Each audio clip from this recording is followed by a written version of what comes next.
मुस्लिम wife का मतलब है जिसकी शादी अभी चल रही है ना, जिसकी शादी चल रही है। और दूसरा है डाइवोर्सी वाइफ, अर्थात जिसकी शादी विघटित हो गई है। जब आप सीआरपीसी या बीएनएसएस 144 और सीआरपीसी 125 को पढ़ते हैं तो उसमें यह लिखा है कि हर एक वाइफ जो अनेबल है, मतलब जो अपने आप से अपना भरण पोषण नहीं कर सकती है, घरेलू महिला है, कामकाजी नहीं है, बाहर नहीं जाती है, तो क्या वो अपने पति से मेंटेनेंस ले सकती है? तो सीआरपीसी 125 और बीएनएसएस सेक्शन 144 कहता है 100% ले सकती है। चाहे वो कमाना जानती हो, कमा नहीं रही है वो दूसरी बात है, लेकिन अपने जीवन की जीविका उपार्जन के लिए वो अपने पति से मेंटेनेंस सीआरपीसी 125 या बीएनएसएस 144 में ले सकती है।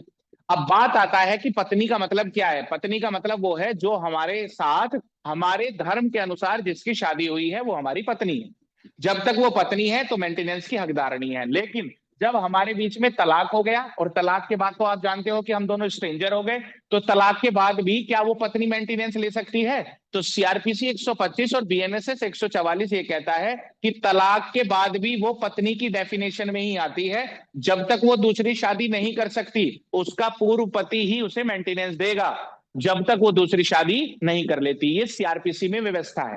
अब हम मुस्लिम लॉ में चलते हैं। मुस्लिम लॉ ये कहता है बच्चे, अगर पत्नी है तो पत्नी तो मेंटेनेंस लेगी, लेकिन अगर तलाकशुदा पत्नी है तो मुस्लिम पर्सनल लॉ में ये व्यवस्था की गई है कि अगर तलाकशुदा पत्नी है तो वो केवल इद्दत काल तक ही मेंटेनेंस ले सकती है। इद्दत काल क्या होता है? कोई भी मुस्लिम पत्नी जिसका विवाह विघटित हो चुका है, मतलब जो डाइवोर्स हो चुका है, चाहे तो ईश्वर के कृत्य द्वारा या पार्टी के द्वारा, मतलब उसका तलाक हो गया है, विवाह विच्छेदन हो गया है, डिसोल्व हो गया है उसकी मैरिज। तो जैसी मैरिज डिसोल्व होती है तो वो एकांत में समय गुजारती है, लगभग 3 महीने मानकर चलो। और अगर पता चला कि इन 3 महीने में कि वो पहले पूर्व पति से अपने प्रेग्नेंट है, तो जब तक उसकी डिलीवरी नहीं हो जाती तब तक वो इद्दत पर रहेगी। तो मुस्लिम पर्सनल लॉ ये कहता है बच्चे कि इद्दत काल के दौरान तो मुस्लिम पूर्व पति उसे मेंटेनेंस देगा, लेकिन अगर इद्दत काल पूरा हो जाती है तो पूर्व पति अब उसे मेंटेनेंस नहीं देगा। बस यहीं पर झगड़ा उत्पन्न होता है। सीआरपीसी 125 क्या कहती है? कोई भी महिला का मतलब पत्नी जो डाइवोर्सी है, जब तक दूसरी शादी नहीं कर लेती तब तक वो अपने पूर्व पति से मेंटेनेंस लेगी। लेकिन मुस्लिम पर्सनल लॉ क्या कहता है? केवल इद्दत काल तक, लगभग 3 महीने तक या मैक्सिमम 9 महीने तक ही वो मेंटेनेंस की हकदार नहीं है। तो दोनों एक दूसरे के सामने आ खड़े हुए। ये पहली लड़ाई सबसे पहले आई केस इसमें मोहम्मद अहमद खान वर्सेस शाह बानो बेगम 1985 का केस है। 1985 में ये प्रॉब्लम सुप्रीम कोर्ट के सामने आई और सुप्रीम कोर्ट ने कहा देखो, जो मुस्लिम महिला है वो भी एक महिला है और वो भी अपने पति पर आश्रित है, वो अपना घर छोड़कर आई है। और अगर उनके बीच में तलाक हो गया है, अब मान लीजिए उसका जो कहाँ जाएगी वो महिला? सीधी सी बात यह है कि वो मान लीजिए 60 साल आपके साथ रही, हालांकि बहुत लंबा टाइम है, या 30 साल आपके साथ रही पत्नी की हैसियत में, आज उसकी उम्र 60 साल है, तो वो कहाँ जाए वो महिला? अगर उसको बच्चे नहीं है और उसका मायका जो मायका है उसके माँ बाप नहीं रहे, भाई बंद नहीं रहे, है ना, वो तो तुम्हारे साथ 40 साल उसने जिया है जीवन, और तुमने एक क्षण के लिए कह दिया कि भाई गेट आउट, 3 महीने में आपने उसे भोजन दिया और उसके बाद चलो जाओ, तो अब वो कहां से वो लेडी अपना भरण पोषण करेगी? तो सुप्रीम कोर्ट ने कहा कि सीआरपीसी 125 मुस्लिम महिला पर भी लागू होती है और इद्दत काल के बाद भी मुस्लिम पति क्या होगा? बाउंड होगा अपनी पत्नी को मेंटेनेंस देने के लिए जब तक वो दूसरी शादी ना कर ले। तो ऐसा जैसे ही सुप्रीम कोर्ट ने शाहबानो के केस में कहा तो हिंदुस्तान में बड़ा क्लैश आना स्टार्ट हुआ।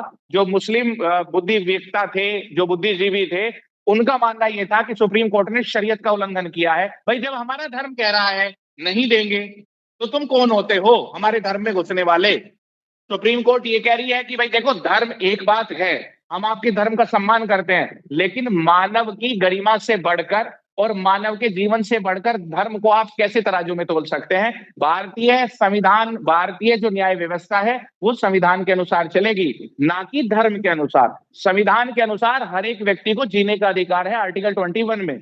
विदाउट स्टैब्लिश प्रोसीजर आप उससे उसे छीन नहीं सकते। तो सुप्रीम कोर्ट ने कहा कि सीआरपीसी 125 मुस्लिम महिला पर भी लागू होगी। लेकिन जब देश में माहौल खराब होने लगा तो तत्कालीन सरकार ने एक कानून बनाया और उसमें क्या व्यवस्था की? Muslim women protection act, right of divorce act 1980, और इसमें यह व्यवस्था की कि मुस्लिम हस्बैंड जो है वो बाउंड होगा इसके लिए fair and reasonable provision of maintenance during the इद्दत पीरियड, कि मुस्लिम हस्बैंड जो है वो बाध्य है अपनी पत्नी को उचित और न्याय संगत भरण पोषण देने के लिए इद्दत काल में। जर्नली लोग इसे ये समझने लगे थे कि मुस्लिम हस्बैंड केवल इद्दत काल में ही अपनी पत्नी को मेंटेनेंस देने के लिए बाउंड है, लेकिन ऐसा नहीं था। इस भ्रम को तोड़ा गया डेनियल लतीफी के केस में। डेनियल लतीफी के केस में कोर्ट ने कहा कि मुस्लिम हस्बैंड अपनी पत्नी के भरण पोषण से संबंधित फेयर प्रोविजन करे। वो ये नहीं कह रहा है, ये एक्ट ये नहीं कह रहा है कि केवल 3 महीने ही इद्दत के दौरान ही आप मेंटेनेंस दो। ये एक्ट ये कह रहा है कि 3 महीने के अंदर अपनी पत्नी के भरण पोषण की उचित व्यवस्था कर लो। समझ पा रहे हैं ना? ये एक्ट ये कहना चाह रहा है, मतलब कि 3 महीने का समय मिला है, तुम उसे इकट्ठा पैसा दे दो जिससे कि उसका आगे का जीवन बेहतर चल सके। और अगर नहीं कर पा रहे हो ना, तो वो पत्नी मेंटेनेंस लेने की हकदार है। सीआरपीसी 125 के अनुसार और बीएनएसएस के अनुसार ये कहा सबाना बानो वर्सेस इमरान खान के केस में 2010 में। तो कुल मिलाकर अगर आज आपसे कोई पूछता है कि क्या मुस्लिम डाइवोर्सी वाइफ सीआरपीसी 125 या बीएनएसएस 144 के अनुसार मेंटेनेंस लेने की हकदारनी है, तो आप कहना कि अगर उसके हस्बैंड ने ड्यूरिंग इद्दत पीरियड उसके लिए रीजनेबल और जस्ट प्रोविजन रिगार्डिंग मेंटेनेंस नहीं किया है, अगर उसके लिए मेंटेनेंस या भरण पोषण से संबंधित युक्ति युक्त भरण पोषण नहीं दिया है, कोई प्रावधान नहीं किया है। भाई 3 महीने के अंदर वाइफ हस्बैंड ने क्या किया, इद्दत काल के दौरान ही उसे मेहर की रकम दे दी और लगभग 10-5 लाख रुपए अपनी पत्नी को दे दिया। अब भैया आगे के जीवन के लिए आप सक्षम हैं, आप अपना भरण पोषण कर सकती हैं। अगर उसने 3 महीने के अंदर अपनी पत्नी को एक युक्तियुक्त और हैंडसम अमाउंट दी है उसके भविष्य के जीवन के लिए, उसके भविष्य के भरण पोषण के लिए व्यवस्था कर दी है, तो फिर वो बाउंड नहीं है सीआरपीसी 125 और सेक्शन 144 के लिए। लेकिन अगर वो व्यवस्था नहीं कर पाया है तो फिर अब वो बीएनएसएस के अनुसार बाउंड है पर मंथ के हिसाब से अपनी पत्नी को, चाहे वो डाइवोर्सी है, इद्दत काल के बाद भी मेंटेनेंस देने के लिए।